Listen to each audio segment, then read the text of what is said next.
Día 82. Tercero, importancia del libro de Lucas en los cristianos.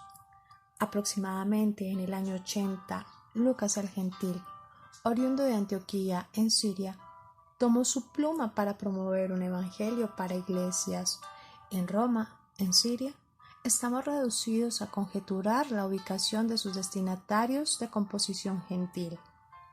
En cuestiones del orden en que presenta su material, Lucas es más independiente de su modelo común, Marcos, pero su decisión más sorprendente es la de producir una obra en 2 tomos. Primero, el Evangelio que lleva su nombre, y segundo, Hechos de los Apóstoles, que continúa la historia cristiana más allá de la Semana Santa del año 30, donde el género Evangelio deja el relato. Hechos prolonga la historia hasta el año 62 aproximadamente, una coyuntura cuando Pablo ha llevado el mensaje de buenas nuevas hasta Roma, la capital del imperio, y a los ojos de Lucas la parte más lejana de la tierra. Leer Hechos capítulo 1 versículo 8. En su evangelio aparece un elemento relativamente nuevo, la excelencia literaria. Si el griego de Marcos es un poco tosco, procedente del pueblo, y el griego de Mateo, aparte de algunos rasgos litúrgicos, solo un poco más pulido, el estilo de Lucas tiene ciertas pretensiones de satisfacer un auditorio culto, presentado por Teófilo. Comparar los prólogos de Lucas capítulo 1 versículos del 1 al 4 y Hechos capítulo 1 versículo 1 y 2a.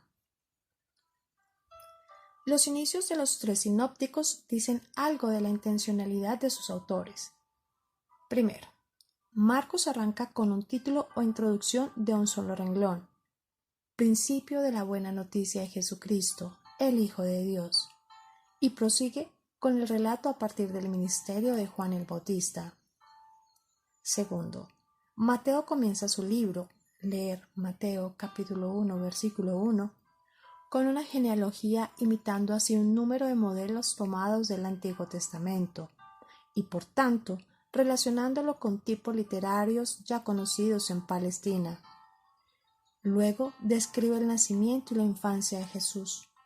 Leer Mateo capítulo 1 versículo 18 al capítulo 2 versículo 23. Antes de hablar de Juan el Bautista, porque la escuela de Mateo da importancia a estos detalles que comprueban la encarnación, Dios con nosotros, leer Mateo capítulo 1 versículo 23. Tercero, en cambio Lucas compone un prólogo clásico que consta de un periodo literario formal. Consta de 3 frases paralelas cuyo equilibrio es llamativo. En esto sigue pautas dejadas en los prefacios a libros clásicos de historia por Heródoto, Tucídides y otros, y por Josefo en su apología judía contra Apión.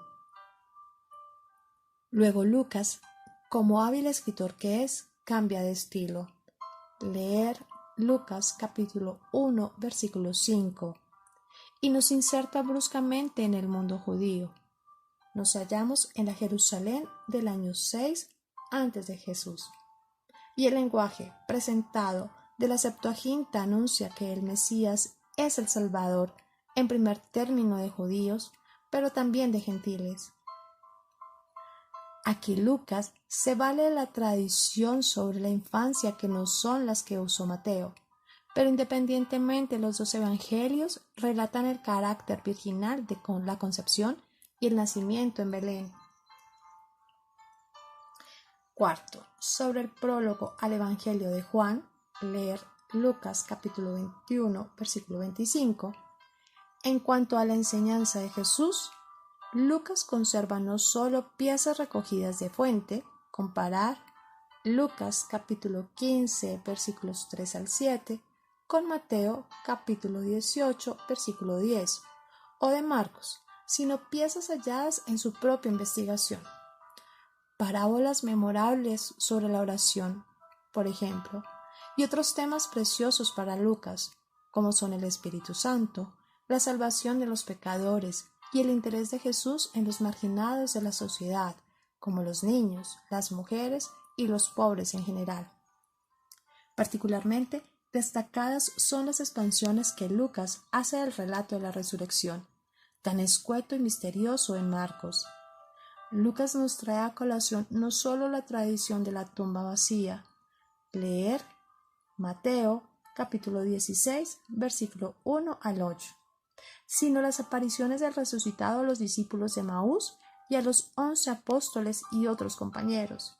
Leer en Lucas capítulo 24, versículos 13 al 49.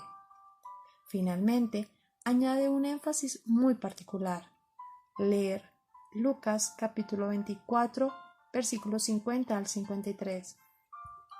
Hechos capítulo 1, versículos del 6 al 11. Jesús sube al cielo mientras bendice a los suyos.